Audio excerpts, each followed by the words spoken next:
Hey everyone, Genome here, coming at you with a quick video on the Resolute characters in Marvel Strike Force and what my opinions are of them for Pocket Dimension.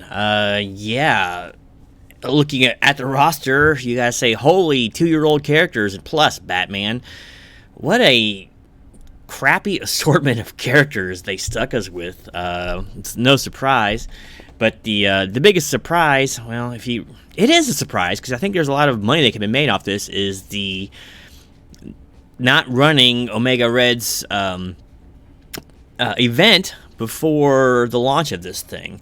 Now, you can look at this as either two ways. For one thing, yes, he wasn't released that long ago, I think November, so it really wasn't that long, and usually it's on the newer ones, it's about a 3 to 6 month wait. I think in the case of Jubilee, it was like 6 months before it's actually released again for the second run. But this one doesn't make any sense because, like, you need him pretty much to shore up the weaknesses of the rest of what they're sticking us with here. It is mind-boggling. The other thing this could be basically some subtle punishment for those who don't go all out and get legendaries the first time they're released. And this might create some future FOMO, which would actually kind of be in keeping with their practices. So maybe that's what it is. But yes, one good character, which I will be unlocking next time he rolls around, just waiting, that would really help with this. And yeah, nothing. But yes, we are talking about some ancient legacy characters here with basically zero use in the game. And even some of the newer ones are not all that great. So let's just go over it real fast. I'll give you my thoughts about it. Star-Lord, he's just Star-Lord. We'll see. One more caveat, too, is I haven't really researched it too much because I don't care enough about this game to research that much ahead of time for these modes. I like to be kind of surprised when I go in a little bit, But, yeah, unless these nodes are super easy, oh boy, I don't know. Once again, this is a lot like reworking of legacy characters for, like, war defense and things like that.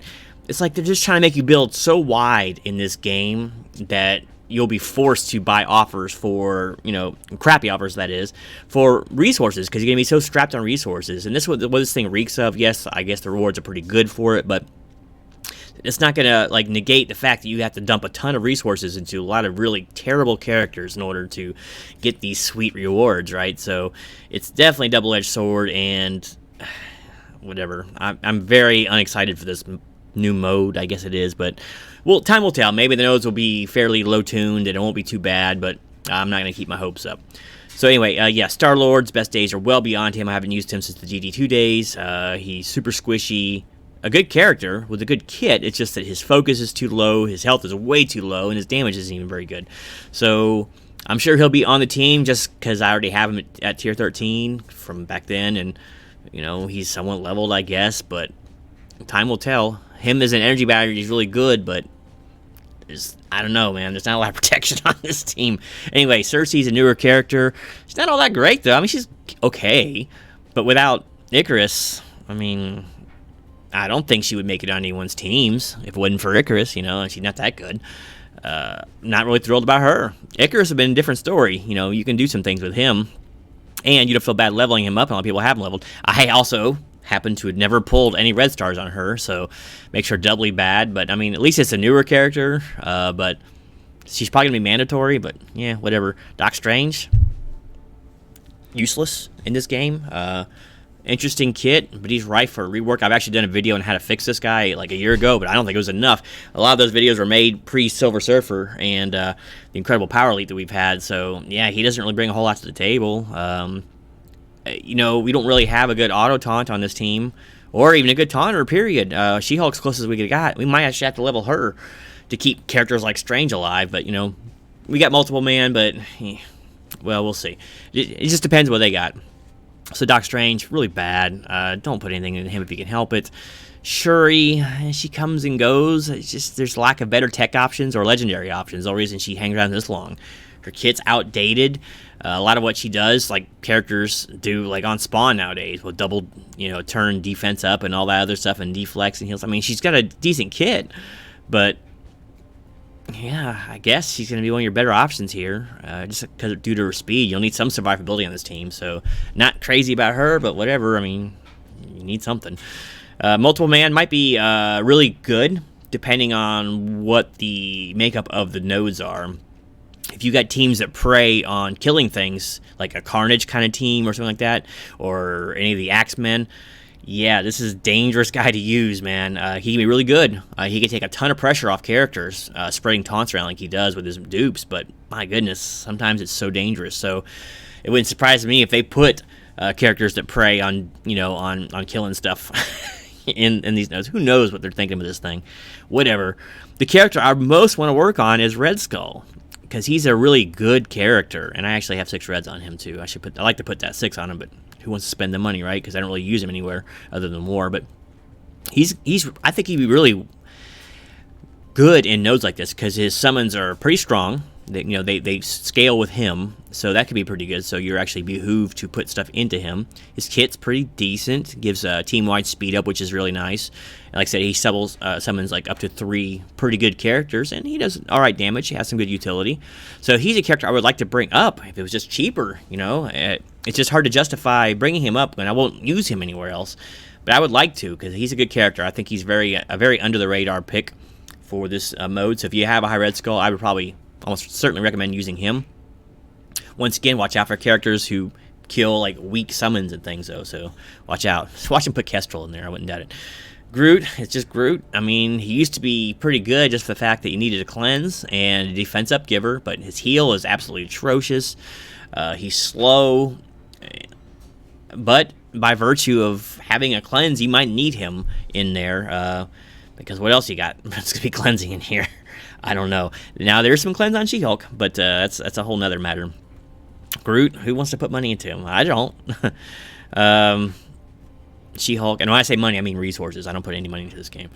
She-Hulk is actually a better character than a lot of people give her credit for, but she doesn't really have any synergies going on here, which kind of hurts her a bit, but she's all right. And if you are interested in cheesing out some war defense wins, there's worse things to do than put some resources into her, because she really sneaks up on people in war. As opposed to a lot of these other characters, she'll actually have a little bit of application outside of this mode. Once again, just for war. I don't advocate building characters for war, but at least she'd have 2. Same with Red Skull, right?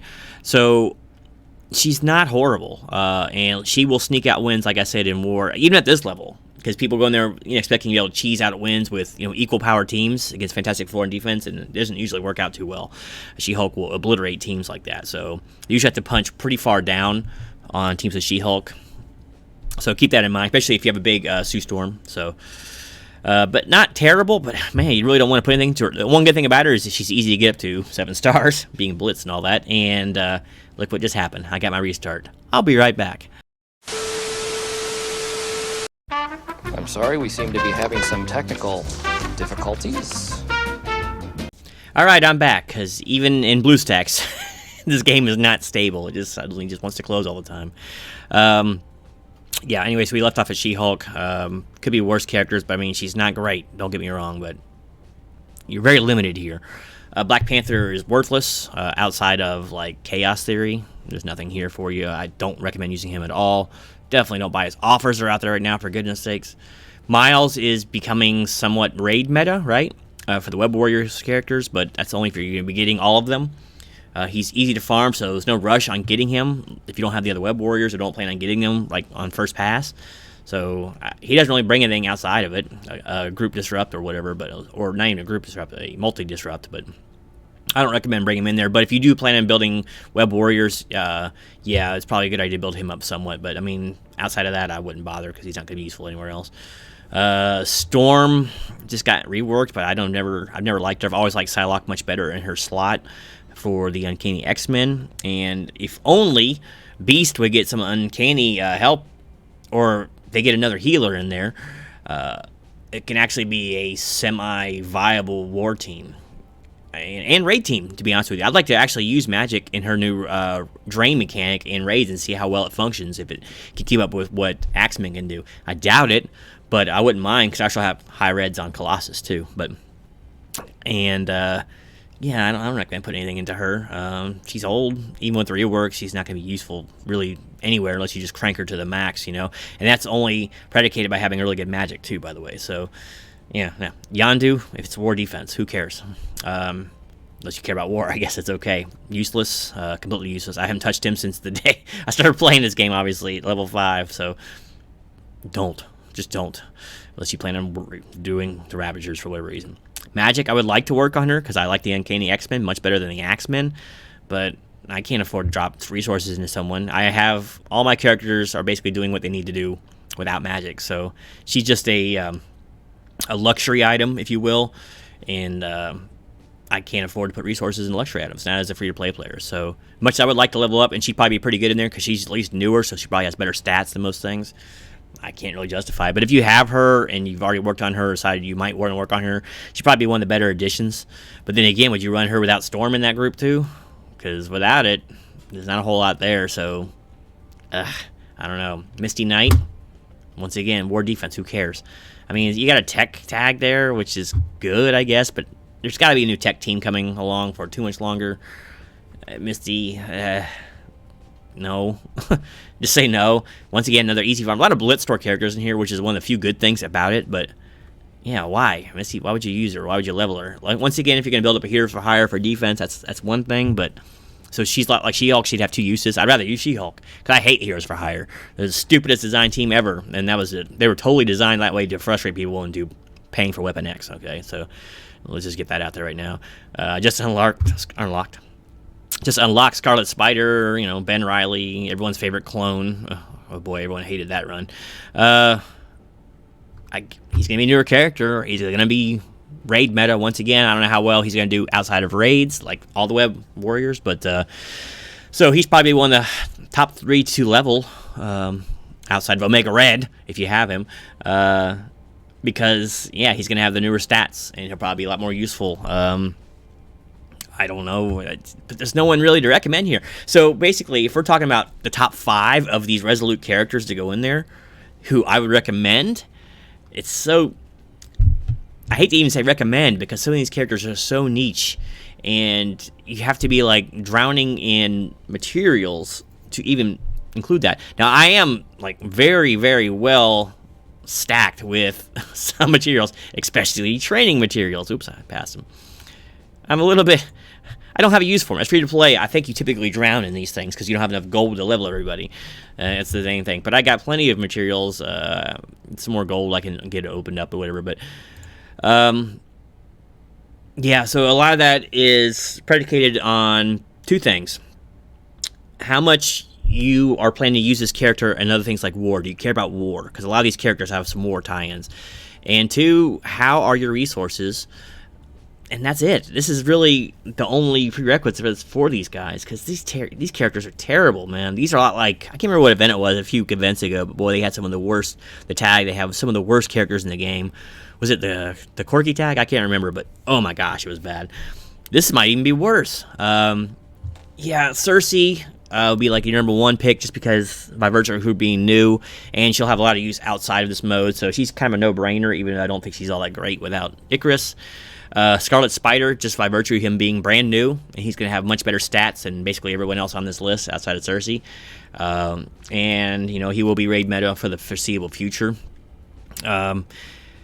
This next one's a swing, but if you have magic, she's probably up there. Actually, no, number 3 is definitely Omega Red if you have him. In fact, he's probably the number 1 pick in there, but a lot of people don't have him yet. Sorry about that. I had to call.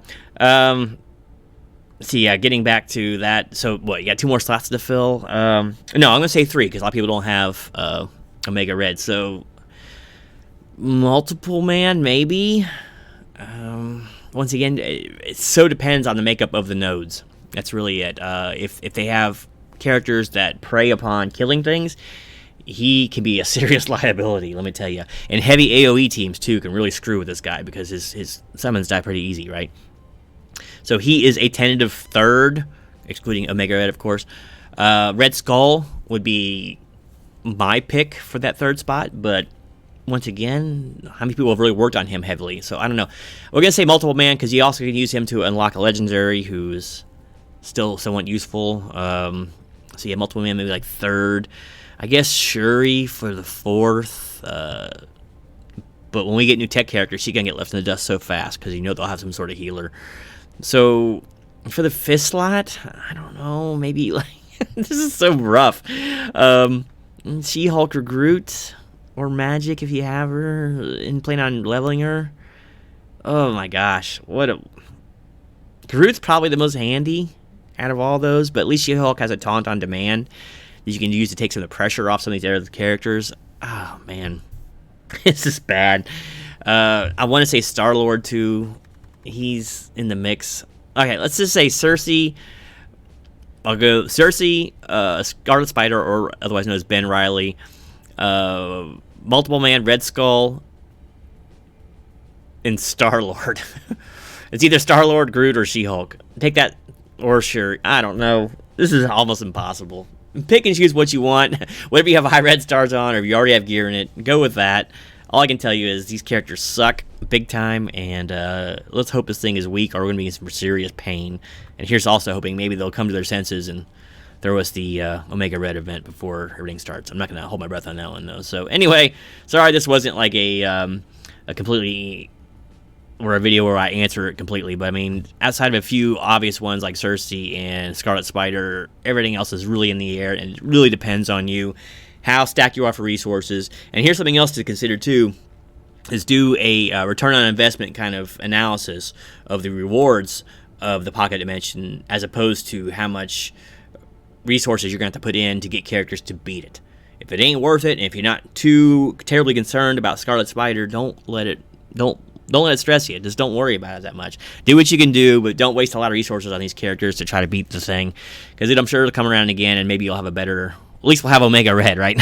So, anyway, hopefully this was somewhat helpful, and until next time, this is Genome, still receiving calls, even when he is recording videos.